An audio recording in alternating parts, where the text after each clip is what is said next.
N- Uh, okay. Hello, everyone in Facebook land. This is Mark Sims, author Mark Sims, coming to you live from Lucerne, California. And I have with me my writing facilitator and mentor, Randall Fitzgerald. Randall, why don't we share with everyone out there who's been following my book and me? Why don't you share your role and then something about yourself and your impressions of the book? What do you think of this book? My role is as facilitator to hold structure, and that includes the structure for deadlines, for actually making the book a reality, and also the structure for the vision, because Mark has a vision for this book, which he and I began working on late last year. And as a facilitator, I facilitate making that vision a reality as a book. It's something that I've done for decades now. I've been involved with probably more than 60 books, 10 books of my own, and more than 50 books as a book facilitator.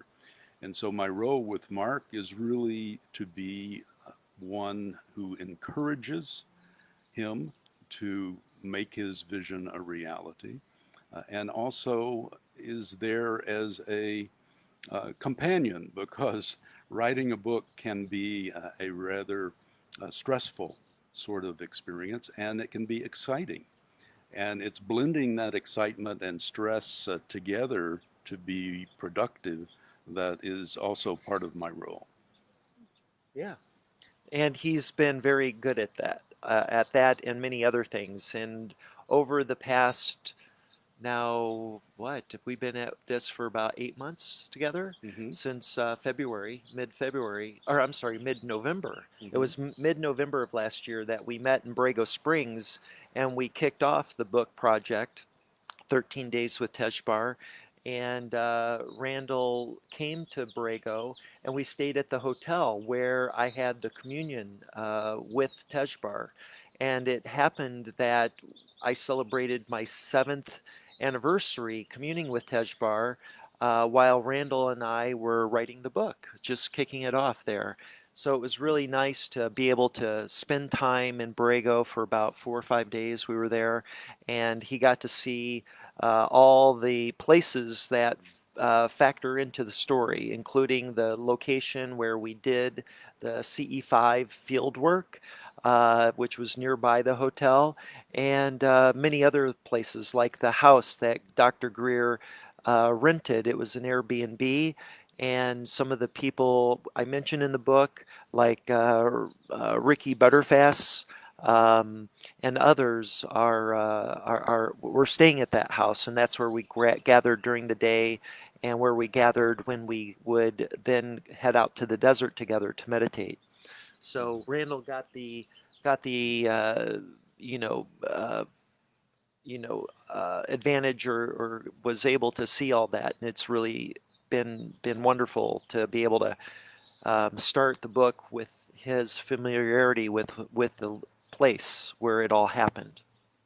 Yes, it gave color and emphasis to everything that Mark had to say, being out in the desert in a rather uh, idyllic sort of a space.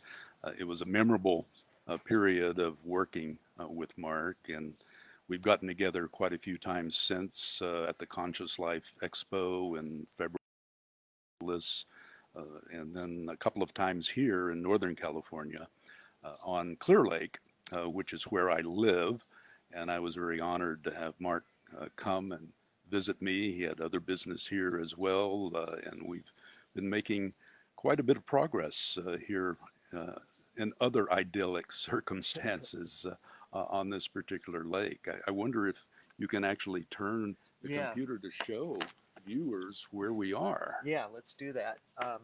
So we're staying at an Airbnb here on Clear Lake, and here's what it looks like out the back. So we have beautiful palm trees, and there's a dock here, and another dock with a boat there.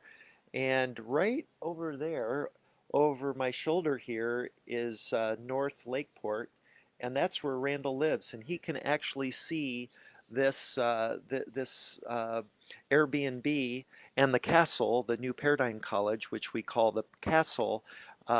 He can see that from his backyard. It's really remarkable, and so he's a member of this community, and it just coincidentally worked out that we were able to work here while I was doing business with the New Paradigm College, which I had helped establish with the help of Danny Sheehan.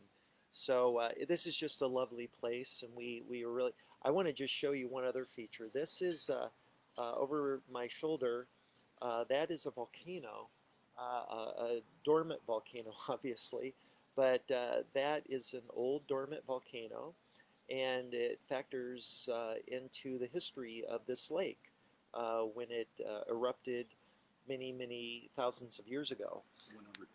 100,000. So it was 100,000 years ago that it erupted, and helped contribute to the size of this lake. The lake was already here before it erupted, but um, my understanding is that it made it bigger, and it's one of the unique aspects of Clear Lake, and I'm just really excited to be here and to learn about all this biodiversity of the lake and the history of this lake and its connection to the Native Americans that live around this lake, and it's had its issues with regards to the Valley Fire of 2015 that came and swept through and destroyed much of the forest in the surrounding area, and many homes were lost in that fire. And as a consequence, there was a lot of ash that went into the lake here. And the lake before that had problems with runoffs and toxins from I believe from agricultural runoffs, or what was the source of that? Mm-hmm. And also mining. Oh, mining. And we've had algae problems and Right. been a collection of problems over the years. So anyway, we're the New Paradigm College, which I'm helping get going here, will be looking into ways to clean the lake, make the water clean again, and so that's an exciting thing that I mentioned. So anyway, I just want to say thank you for joining us today, and we'll be checking in later to give you updates. But we're almost done with the book. We're working on the appendix, and there's a few little tweaks on I need to finish final review of chapters 5, 6, and 7, and the afterword. And we should be able to get that done in the next couple of days. We've got 11 days until launch for 13 days with Tezjbar. So stay tuned, everyone. Good work. Good job. Yeah.